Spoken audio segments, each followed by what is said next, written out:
जय हिंद। सुरक्षा भी उनसे चाहिए जिन पर तुमने कत्ल का इल्जाम गढ़ा है, और सबको मालूम है कि कश्मीर में किसने आतंक का माहौल गढ़ा है। अरे तुम्हारे तो गुप्तांगों पे गोली मार दे फौज, बस बात यह है कि उसके लिए वतन का और संविधान का सम्मान बढ़ा है। समझ तो गए होंगे आप लोग। वो उन लोगों की बात कर रहा हूं जो सीआरपीएफ के आज ऑपरेशन हुआ, जहां पर उन्होंने एक बच्चे को बचाया और जहां पर एक बूढ़े को गोली लग गई, और वहां पर इल्जाम लगाया जा रहा है। और स्पेशली ये मैडम सुनो, ऐसा है तुम्हारा तो नाम ही गाली है, कोई तो किसी एक की होती है, तुम्हारा तो नाम ऐसा है कि तुम तो सबकी हो, है ना। लेकिन वही है ना कि आप महिला हो, और हम आज भी आपकी इज्जत करते हैं क्योंकि आपके पास वो एक बहुत बड़ा वीटो पावर कि आप महिला है, इसलिए बात नहीं है। अब यहां पे 2-3 मुद्दे आते हैं जो सबको समझना जरूरी है। मुद्दा नंबर 1 आता है, ये जो डिबेट्स में जो लोग बैठते हैं, आप लोग इनसे आशा ज्यादा मत करो। जो ये कहते हैं कि आतंकवादी उनको मासूम दिखता है, जो आतंकवादी के हितैषी हैं, 2 टाइप की है इसकी कैटेगरी। एक वो हिंदी वाला जो है, जो हिंदी में वक्ता है, और दूसरा कौन है, वो जो अंग्रेजी में। ये बहुत खतरनाक हैं, कुछ अंग्रेजी लेवल के जो आतंकवादी हैं, ठीक है। दूसरा इसमें एक पॉइंट ये आता है कि इनसे हम आशा ही क्यों करते हैं। मेरे लिए जो भी आदमी आतंकवादी को मासूम बताता है वो भांड है, चुरकट है, चिंधी चोर है, ठीक है। और इनकी जो हाईएस्ट कैटेगरी होती है वो होती है चिंधी चोर है साले ये, ठीक है। अब भाषा वो चाहे कोई भी बोले, बड़ा पॉलिश्ड बोले, चाहे कुछ भी बोले।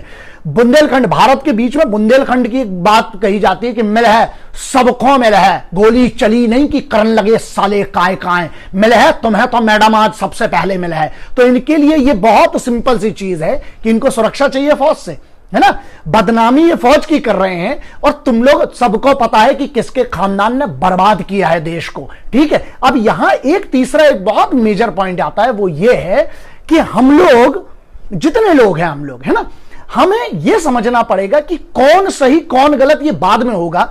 लेकिन इनके ये कौन से सूत्र है मैडम, मतलब तुम्हारे हिसाब से जो मैडम कह रही हैं, और जो ये साले भांड लोग हैं, जो चुरकट हैं, जो चिंधी चोर आतंकवादियों को समर्थन करते हैं, वो ये कह रहे हैं उनकी कहानी के हिसाब से ये हुआ कि सीआरपीएफ वाले तो निकले होंगे और आतंकवादियों ने उनको देखा और सीआरपीएफ वालों को कहा, अरे जीजा जी आप कहां जा रहे हैं, आइए हम आपका स्वागत करते हैं फूलों से, और आपका स्वागत हम करेंगे पान पराग से। लेकिन सीआरपीएफ को बुरा लग गया, सीआरपीएफ ने बोला नहीं ऐसे कैसे होगा, उनने गोली चला दी और उसमें सिविलियन मार दिया। अबे किस टाइप के हो तुम लोग, बच के रहना हरामखोरों से। इनको तो सालों को कहीं पावर मिल जाए तो ये तो राष्ट्रीय पुरस्कार और राष्ट्रीय सम्मान की मांग कर ले टेररिस्ट लोगों के लिए।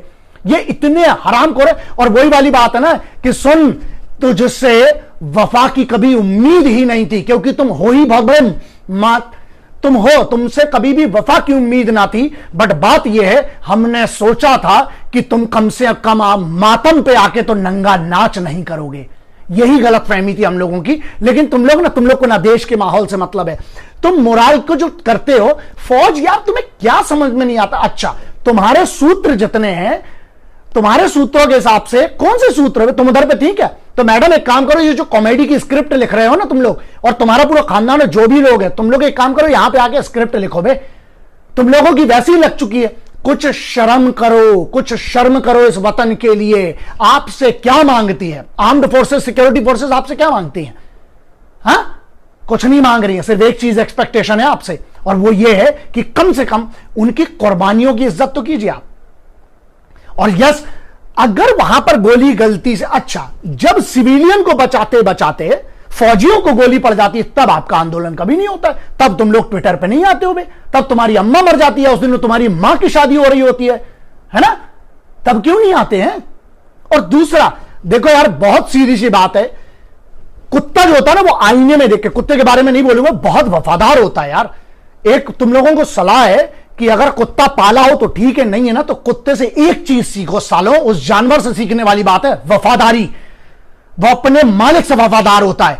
तुम इस वतन के वफादार नहीं हो, तुम इधर की खाते हो। इसमें बहुत सारी चीजें, मैं बहुत कुछ बोल सकता हूं, लेकिन मैं अपना संयम नहीं खोना चाहता हूं इस बात के लिए। लेकिन आपको यह कहता हूं कि आपसे सिर्फ एक गुजारिश है कि आप वक्त निकालिए और कभी खुद मर जाइए साले, क्योंकि तुमसे बड़ा कोई बोझ नहीं है इस हिंदुस्तान में। जो भी व्यक्ति आतंकवादियों का समर्थन करता है, चाहे वो किसी भी पार्टी को, चाहे भी किसी भी दल का हो, चाहे वो किसी भी भाषा में, अंग्रेजी में बोले, हिंदी में बोले, मेरे लिए वो बहुत बड़ा चमनचू है और बहुत बड़ा हरामखोर है। और मैं मांग करता हूं, मुझे तो लगता है, बनी बात है, होगा नहीं होगा बात अलग है, लेकिन हमारे देश में ना एक एंटी चमनचू लॉ और एंटी ये जो बैठे हुए हैं चिंधी चोर लॉ बनना चाहिए। इसके अंतर्गत जो भी भारत की एकता, अखंडता और सिक्योरिटी फोर्सेस के मोराल को तोड़े और इनके गलत इल्जाम लगाए, और जैसे ही साबित होता है इन लोगों को ना कहां गोली पड़ना चाहिए वो आप लोग बहुत अच्छे से जानते हैं। लेकिन एक मुद्दा तो है, अगली बार याद रखना कि कौन वतन के साथ था और कौन बुरे वक्त में, जब मौतें हो रही हैं, जब लोग मर रहे हैं, जब इतना बुरा वक्त है कोरोना का,